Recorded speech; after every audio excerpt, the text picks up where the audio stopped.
సినిమాల్లో సింహం, సేవల్లో దేవుడు నందమూరి బాలయ్య. నందమూరి బాలకృష్ణ గారు హిందూపురం ఎమ్మెల్యే అయిన తర్వాత అధికారంలో ఉన్నా లేకపోయినా ఆ నియోజకవర్గానికి ఆయన చేసిన సేవలు అసమాన్యం. ప్రతిపక్షంలో ఉన్నప్పుడు కూడా ఆ హిందూపురం ప్రజలకి తాగునీరు అందించిన అనేక కార్యక్రమాలు చేసి హిందూపురం నియోజకవర్గాన్ని అభివృద్ధి చేసిన బాలయ్య ఇటు బస్సు తారకం క్యాన్సర్ హాస్పిటల్కి చేస్తున్న సేవలు కూడా అద్భుతం. ఎమ్మెల్యేగా బస్సు తారకం ట్రస్ట్ చైర్మన్ గా అటు సినిమాల్లోనూ ఆయన చూపిస్తున్న పనితీరు, చేస్తున్న సేవలు విశ్లేషించడానికి మనతో పాటు ఉన్నారు సోషల్ యాక్టివిస్ట్ శ్రీలీల గారు. వారిని అడిగి బాలయ్య గురించి మరిన్ని విశేషాలు తెలుసుకుందాం. నమస్తే శ్రీలీల. నమస్తే అండి. బాలకృష్ణ గారు, నందమూరి బాలయ్య సినిమాల్లో, రాజకీయాల్లో, ట్రస్ట్ హాస్పిటల్లో చేస్తున్న సేవలు, ప్రజలు కొనియాడుతున్న తీరు ఎట్లా విశ్లేషిస్తారు? బాలయ్య బాబు బంగారం, ఆయన మనసు ఇంకంతకంటే బంగారం. బాలయ్య బాబు నిజంగానే బంగారం, ఆయన మనసు వెన్నపోసే. నిజంగానండి. ఎందుకంటే ఈ రోజున హ్యాట్రిక్ కొట్టారు హిందూపురంలో. అంటే ఎవరైనా సరే గెలిచినప్పుడు సేవలు చేయటం కూడా కష్టం. ఎందుకంటే 11 మందిని చూస్తున్నాం కదా ఏం చేస్తున్నారు. ప్రజల గురించి ఆలోచించాలన్నా, వాళ్ళకి మంచి చేయాలన్నా, మరి ఆ ప్రజల పట్ల వాళ్ళకి ఎంత నమ్మకం ఉండాలి, ఆ ప్రేమ ఉండాలి, ఆ ఏదైతే ఆ నియోజకవర్గం పట్ల వాళ్ళు అభివృద్ధి చేయాలని ఆ తపన. అంటే ఈ రోజున కనీసం గెలిపించిన వాళ్ళు కూడా చేయలేని పరిస్థితిలో ఉన్నప్పుడు మరి ఆయన గెలిచిన తర్వాత తన డబ్బులు కూడా దాంట్లో ఈ రోజున ఎమ్మెల్యే కోటా కింద వస్తాయి. అవి సరిపోలేదు, ఇంతవరకే చేస్తామంటారు. సొంత డబ్బులు ఎంతమంది ఖర్చు పెడుతున్నారు, ఎంతమందిని అని మనం వేళ్ల మీద లెక్కించుకోవచ్చు. అలాంటిది ఎన్నో గ్రామాలకి నీటి ఎద్దడి, ప్రతి ఒక్కరికి కూడా నీరు జీవనాధారం. అలాంటి నీరు లేకపోతే ఏ పని చేయలేం మనం.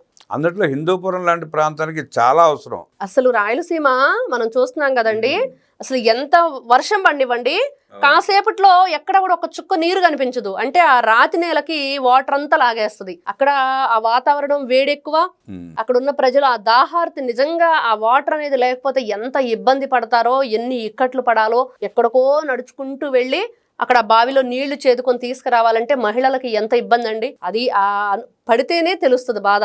కానీ ఎదుటి వాళ్ళ కష్టం గురించి ఆలోచించే వాళ్ళు ఎంతమంది ఉంటారు. అందులో మన నాయకుడు మన గురించి ఆలోచిస్తే మన పాలిట దేవుడే. ఇంకా అంతకు మించిన దేవుడు ఇంకెవరుంటారు? మనిషి రూపంలో దేవునిగా ఈ రోజున బాలయ్య ఆ వాళ్ళ నియోజకవర్గ ప్రజల ఏదైతే వాళ్ళ కష్టాలను తీరుస్తున్నాడు, వాళ్ళ ఇష్టాలను తెలుసుకుంటున్నాడు. అంటే అంతకు మించి ఇంకేమీ అవసరం లేదు ఆ నియోజకవర్గాలకి. 3 సార్లు కాదు 30 సార్లు అయినా ఆయనే మాకు ఎమ్మెల్యే. మీకు నియోజకవర్గ ప్రజలుగా కాదండి, క్యాన్సర్ పేషెంట్లు కూడా దేవుడు ఆయన. అవును. ఇటువైపు ఈ సేవా రంగం ఇటువైపు చూసుకుంటే ఏదైనా సరే అండి, బిడ్డ పుట్టినప్పుడు కాదు కొడుకు, ఆ కొడుకుడు పెద్దవాడై ప్రయోజకుడు అయితేనే తండ్రికి పుత్రోత్సాహం అని చెప్పేసి. నిజంగా ఈ రోజున నందమూరి ఎన్టీ రామారావు గారి గురించి మనం చెప్పుకుంటే, నందమూరి తారక రామారావు గారి గురించి మనకు అనిపిస్తుంది. ఆ తల్లి కన్న క్షణాలేంటో, ఆ బిడ్డని ఎలా కన్నదో కానీ నిజంగా అంత గొప్పవాడు మళ్ళీ పుట్టడు మనం చూడలేమని. మళ్ళీ దాన్ని నందమూరి బాలకృష్ణ గారు రీప్లేస్ చేస్తున్నారు ఖచ్చితంగా అన్ని విషయాల్లో కూడా. మరి అంత గొప్ప ఘన చరిత్ర ఉండాలంటే మరి దేనికైనా పెట్టి పుట్టాలి. మరి దానిలో ఆచరించడం అంటే అంత ఈ రోజున డ్రామా కాదండి. 10 నిమిషాలు వెళ్ళి ఏదో మాట్లాడేసి పక్కన రావటం కాదు. గ్రామాలకు మంచి చేయటం, దాన్ని ఆచరించి ఆచరణలో చూపించటం అనేది గొప్ప విషయం. ఇక్కడ ఎంతో మంది ఎన్నో మాటలు చెప్పుకుంటాం, ఇదిగో అది ఇస్తామన్నారు, ఇది ఇస్తామన్నారు, చేస్తామన్నారని. హామీ ఇవ్వటం కాదు కదా, ఆ హామీ నెరవేర్చినప్పుడు అసలు విషయం వాళ్ళు ఏంటి అనేది తెలుస్తుంది. ఈ రోజున అదేవిధంగా నందమూరి బాలకృష్ణ గారు 10 లక్షల రూపాయలు ఏదైతే ఆర్ఓ ప్లాంట్లకు అవుతున్నాయో, ప్రభుత్వం 6 లక్షలే శాంక్షన్ చేస్తే తన డబ్బుగా ఇంకో 4 లక్షలు దానికి యాడ్ చేసి 10 లక్షల రూపాయలతోటి వాళ్ళకి వాటర్ సదుపాయం. అవి కూడా ఎలాగంటే అండి, ఎన్ని గ్రామాలకు ఇచ్చారంటే, మధురేపల్లి మా వ్యవసాయ మార్కెట్ యార్డు, ముద్దిరెడ్డిపల్లి, మోతుకపల్లి, అప్పలకుంట, చౌడేశ్వరి కాలనీలో శుద్ధ జల ప్లాంట్లు ఏర్పాటు చేశారు. సుమారుగా 20 లక్షల రూపాయలు ఆయన సహాయం చేశాడు. మరి అంతే కదండి, ఎంత గొప్ప విషయం. ఈ రోజున ఉన్న విధుల్ని దుర్వినియోగం చేస్తూ, అంటే ప్రభుత్వం 30 లక్షలు శాంక్షన్ చేస్తే 20 లక్షల రూపాయలు ఆయన ఖర్చు పెట్టారు. అలాంటి సేవా కార్యక్రమాలు చాలా చేశాడు నియోజకవర్గం. అవును. ఇటు రాజకీయ రంగము, చలనచిత్ర రంగము, సేవా రంగము, ఎన్ని రంగాల్లో ఎన్ని విధాలుగా ఆయన రాణిస్తున్నారు. వాళ్ళ మన్నలను అందుకోవటం, ఈ రోజున రాణించడం కాదు, ప్రజల మన్నలను ఏ విధంగా అక్కడ అందుకుంటున్నారు. ఎంతమంది ఆయనకు చేతులు జోడించి నమస్కరించి మీ రుణం మేము తీర్చుకోలేం బాబు అని చెప్పి చెప్తున్నారు. బాలయ్య బాబు మంచి మనస్సు. మరి నిజంగా తల్లి పేరుతో మరి క్యాన్సర్ హాస్పిటల్ ఆ రోజున భార్య పేరు మీద నందమూరి తారక రామారావు గారు శంకుస్థాపన చేస్తే, ఆయన ఆంధ్రప్రదేశ్లో మళ్ళీ సేమ్ మళ్ళీ ఇన్ని సంవత్సరాల తర్వాత ఆ రోజు తండ్రి, ఈ రోజు తనయుడు, ఎంతమందికి అదృష్టం చిక్కిద్ది. ఆ రోజున ఆ కార్యక్రమం చేయటం, అండగా నిలబడతాము ప్రతి ఒక్కరికి అని చెప్పేసి ఆ హామీ, ఒక భరోసా, ఒక మోరల్ సపోర్ట్ అనేది ఉంటే ఎవరైనా సరే ఈ రోజున 10 రోజులే బ్రతుకుతావంటే, నువ్వు చచ్చిపోతావు, నువ్వు అదైపోయిద్దంటే వాళ్ళు ఏమైపోతారండి?